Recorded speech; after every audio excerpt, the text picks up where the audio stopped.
বিনিময় নামে নতুন সেবা চালু হচ্ছে। আপনার রকেট অ্যাকাউন্ট থেকে বিকাশ অ্যাকাউন্টে টাকা ট্রান্সফার করতে পারবেন, চাইলে আপনার বিকাশ অ্যাকাউন্ট থেকে রকেট অ্যাকাউন্টে টাকা ট্রান্সফার করতে পারবেন। এই সেবাতে আরও যুক্ত হচ্ছে ব্যাঙ্ক অ্যাকাউন্টগুলোর সাথে সরাসরি যে এমএফএস অ্যাকাউন্টগুলো রয়েছে, এমএফএস অ্যাকাউন্টে ফান্ড ট্রান্সফার করার সুবিধাটি যুক্ত হচ্ছে এবং এমএফএস যে অ্যাকাউন্টগুলো রয়েছে এই অ্যাকাউন্ট থেকেও কিন্তু ব্যাঙ্ক অ্যাকাউন্টে ফান্ড ট্রান্সফার করার সুবিধাটি চালু হচ্ছে। পরীক্ষামূলক চালু হচ্ছে আগামী রবিবার থেকে 13ই নভেম্বর আনুষ্ঠানিকভাবে এই সেবাটি চালু হচ্ছে। এক্ষেত্রে ধাপে ধাপে যে সরকারি বিল পেমেন্ট সুবিধাগুলো রয়েছে এটাও কিন্তু যুক্ত হচ্ছে। এক্ষেত্রে আপনার মেট্রো রেলের যে টিকিটগুলো রয়েছে বিনিময় সেবার মাধ্যমে এই টিকিটগুলো কাটার সুবিধাটি পাচ্ছে। এখানে কিন্তু বাংলাদেশ ব্যাংকের অধীনেই কিন্তু বিনিময় সেবাটি চালু হচ্ছে। ইন্ডিয়ান যে পেমেন্ট গেটওয়ের ইন্টারফেস রয়েছে, ইন্ডিয়ান পেমেন্ট গেটওয়ের ইন্টারফেসের মাধ্যমে বাংলাদেশের আইডিটিপি এর নামটি করা হচ্ছে, এর নামটি দেওয়া হচ্ছে বিনিময় সেবা নামে। বিনিময় যে সেবাটি দেওয়া হচ্ছে ঠিকই, কিন্তু বিনিময় নামে বর্তমানে কোনো অ্যাপ তৈরি হচ্ছে না। আপনি যদি মোবাইল ব্যাংকিং অ্যাকাউন্টগুলো থেকে ফান্ডটি ট্রান্সফার হচ্ছে ঠিকই, কিন্তু বিনিময় নামে কোনো অ্যাপ থাকছে না।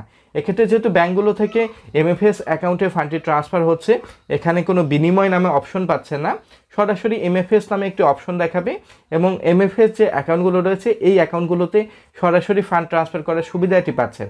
পূর্বে কিন্তু 2020 সালে যে মোবাইল ব্যাংকিংগুলো ছিল, বিকাশ, নগদ, রকেট সবগুলোর মধ্যে কিন্তু একটি এনপিএসবির মাধ্যমে কিন্তু ফান্ড ট্রান্সফার করার সুবিধাটি চালু হওয়ার কথা ছিল, কিন্তু বর্তমানে এখন পর্যন্ত চালু হয়নি।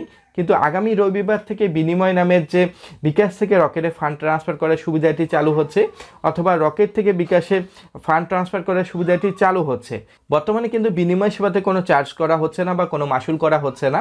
ভবিষ্যতে কোনো আপডেট আসলে অবশ্যই আপনাদেরকে এই নোটিশ আকারে জানানো হবে। বর্তমানে কিন্তু বিনিময় সেবাতে কিন্তু বিকাশ এবং রকেট যুক্ত হচ্ছে। এছাড়াও যে ব্যাংকগুলো যুক্ত হচ্ছে, সোনালী ব্যাংক যুক্ত হচ্ছে, ব্র্যাক ব্যাংক, ইসলামী bank, eastern bank, mutual trust bank যুক্ত হচ্ছে, মিডল্যান্ড ব্যাংক যুক্ত হচ্ছে, পূবালী ব্যাংক যুক্ত হচ্ছে।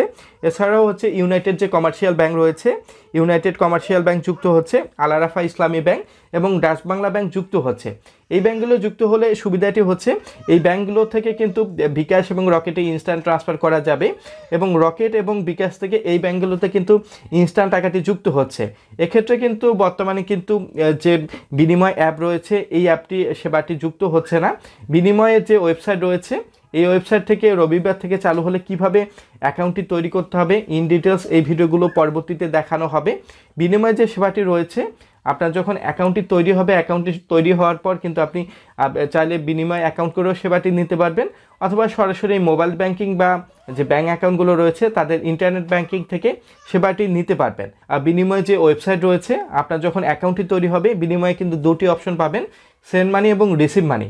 আপনার যখন একটি বিনিময় অ্যাকাউন্ট তৈরি হবে আপনি কিন্তু বিনিময় অ্যাকাউন্ট থেকে চাইলে কিন্তু সেন্ড মানি করতে পারবেন, যাকে পাঠাবেন তার নাম্বার বসিয়ে বা তার অ্যাকাউন্ট নাম্বার বসিয়ে সেন্ড মানি করতে পারবেন, অথবা যিনি রিসিভ করবে তার অ্যাকাউন্ট নাম্বারটি বসিয়ে সেন্ড মানি করতে পারছেন।